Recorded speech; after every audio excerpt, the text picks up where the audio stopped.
How's it, folks? And welcome to episode 1 of Interviews to Inspire You.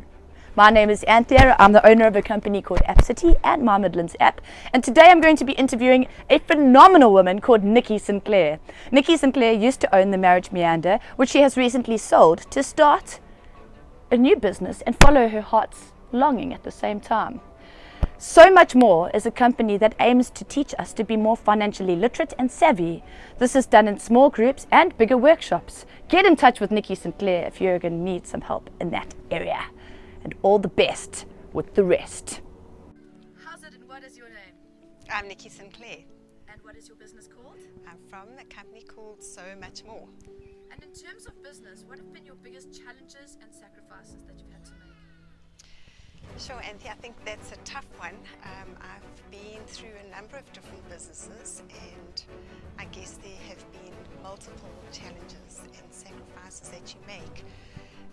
Possibly going back, my biggest sacrifice was giving up my business to have a family, and that was an interesting aspect of my life. I never thought that I would hang on to work so much. I always wanted to be a mom and have the opportunity to bring up my children. But when it came to letting go of the company that I was involved in, I was running the training company in IT and consulting. It was very hard to give up that career because that's where your identity is, to become a mom. So I think I struggled through that a little bit, but I did know that I wanted to bring up my children and be there for them, because I fortunately had a mom who was there for us, and I realized the value of that. So it was a few years that I did sacrifice. I did do a bit of part-time work and a bit of consulting and freelance work, but very much, and then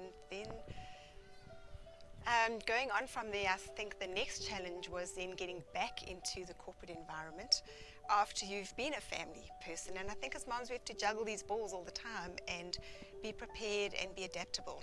And we're learning that even more, especially in the current times, to be flexible. But also looking back at that, I think those challenges have equipped me to be more flexible and prepared for the changes that we are facing now. So it's really it hasn't been a bad thing, although at the time it was pretty challenging. And possibly the next biggest challenge would be moving down from Joburg to Hilton. I was very comfortable in my work. I was working with some awesome corporates, had good relationships with them. I was earning nicely, and just that I'll just move my business down to Hilton, which is a very sleepy little town coming from Joburg, and soon came to realize that there are not the business opportunities there. So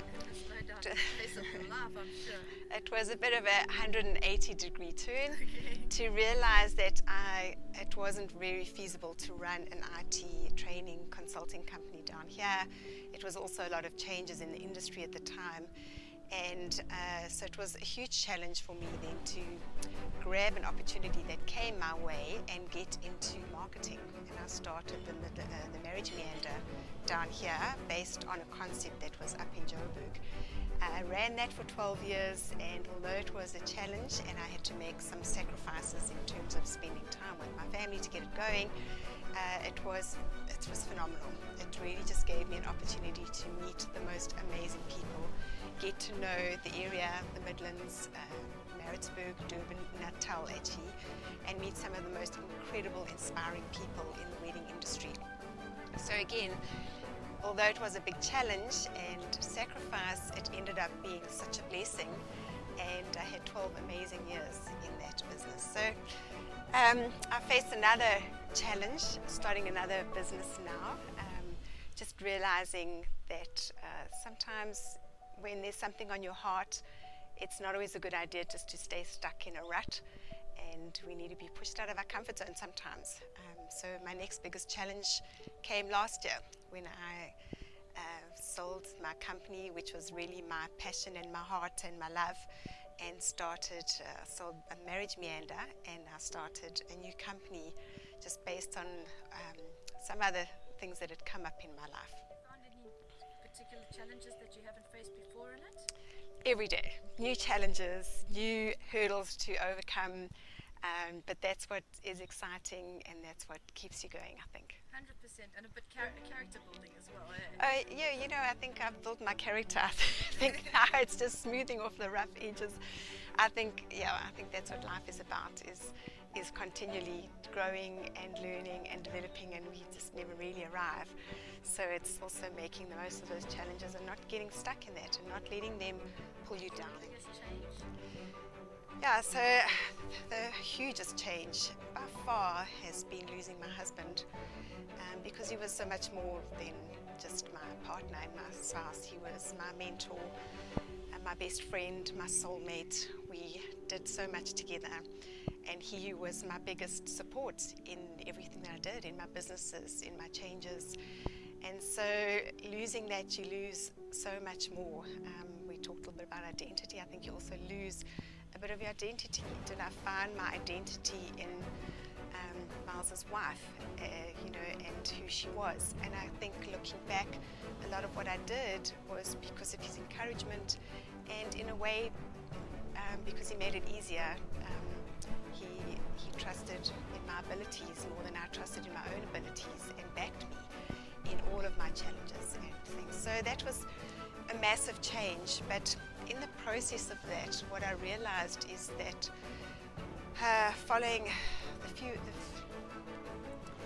I realized a few months following his death that I was inundated with emails and messages and phone calls from people all over the world whose lives he had impacted. And I guess I went into a bit of a deep dive about what is life all about, what is the meaning of work, and of family, and of relationships, and why were there so many people that were so impacted by Miles's life. I was actually asked to write a chapter for a book that was written by a whole lot of different coaches on behalf of him, and that really, it was just a month after he passed away, so that really was heart-wrenching, but also soul-searching about what is life all about. And in terms of the biggest change, I think that made me realize, what are we on this treadmill for? What are we doing in life? No one knows when your last day is going to be, and no one knows how much time we've got. We've all got ideas about what we want to do and achieve, and things that we want to do, people we want to impress or meet, places we want to go with business. But we think we've got the rest of our lives, and I think it was a massive impact for me to realize that we don't know how long we've got. And so I guess I started a soul-searching journey just to say, what am I doing? What is on my heart? What do I want to do? How can I give back and do more for the world in the short-term time that I've got? You know, if we have one more day to live, if we have one more month, one more year, and we really think about that, I think we will change our ideas about what we do. So the biggest change actually also just became my biggest challenge, because I realized that there's been something burning on my heart for a long, long time that's been sort of a thread through my life all around, and I realized actually I need to be doing that. And so it started a process, I guess, of my new company and what it is. And just to give you a little bit of history, for the teaching and education background, we were also very involved with financial teaching for a long time, and just our heart to be able to bring peace of mind in terms of finances to people's lives. And so for 14 years we worked together training small groups of people. Although it wasn't part of my career, my husband was a CA, which was one of the reasons I married him, so he could deal with all the finances and I didn't ever have to talk about or look at money. But again, that's one of the lessons that I learned, and I'm so grateful for having that background. So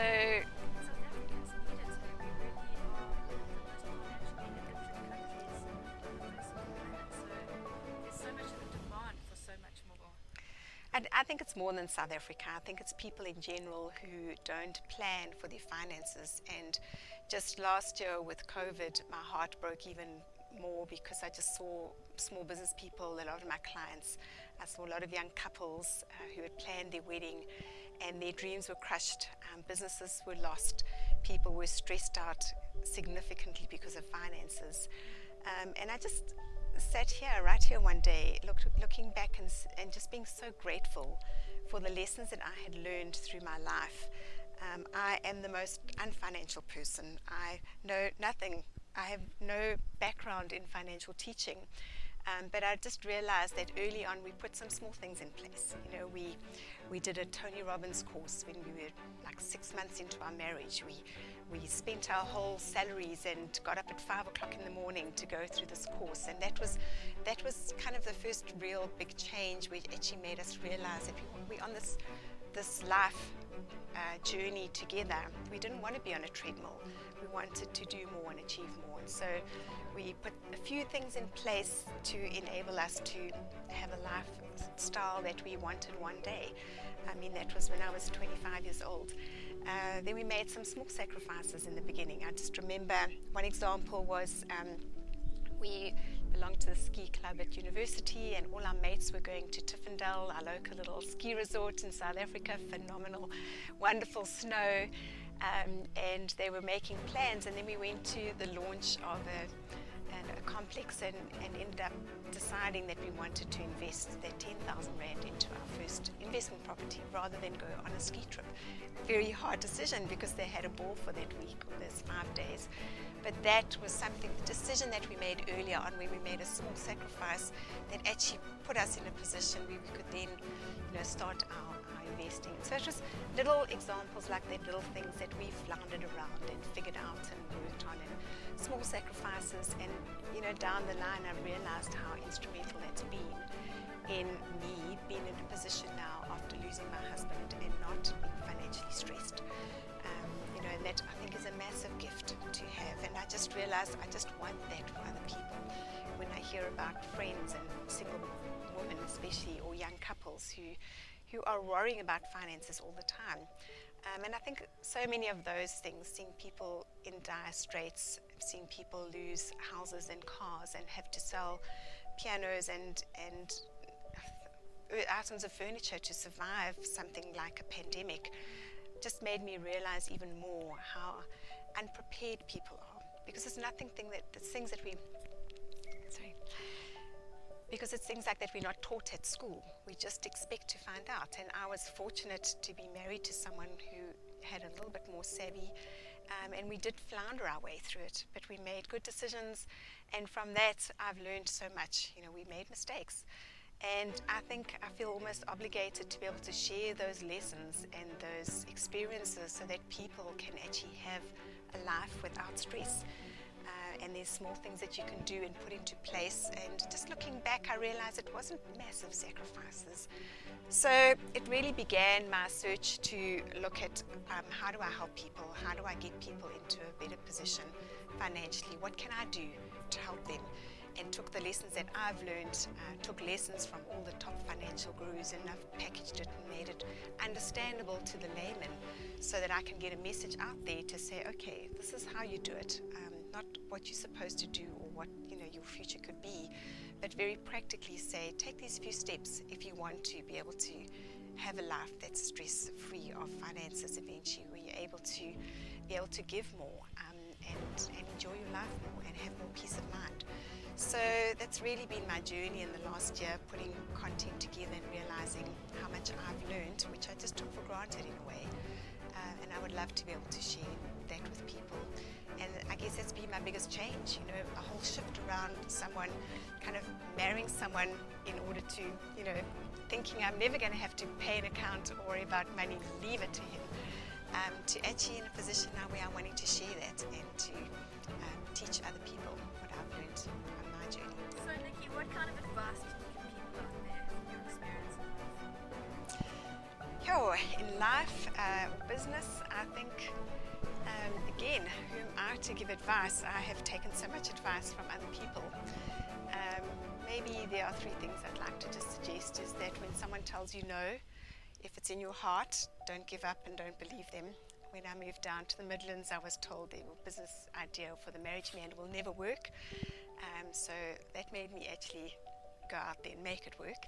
So in the beginning, if you're starting a business, things are hard. If you've got an established business and you've had a hit because of COVID, and I'm very aware of the tourist industry, the wedding industry, and other businesses all over who have really taken a very, very hard knock.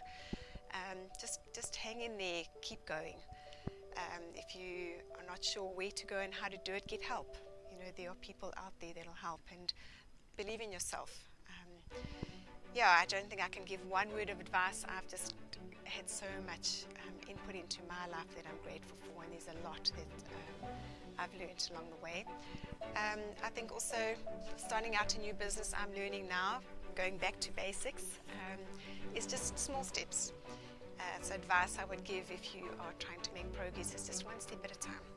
You're not going to get flying and run your business and get to where you want to be down the line in a very quick way, unless you can make some magic. But I think just take one step at a time, and if you just do one thing towards your business or your goal every day, you'll get one step closer. Wow, how phenomenal is that woman? I hope that she's inspired you as much as she's inspired me. If you want to be interviewed to inspire others, please get in touch with me on 074 773 7777 or comment or click below.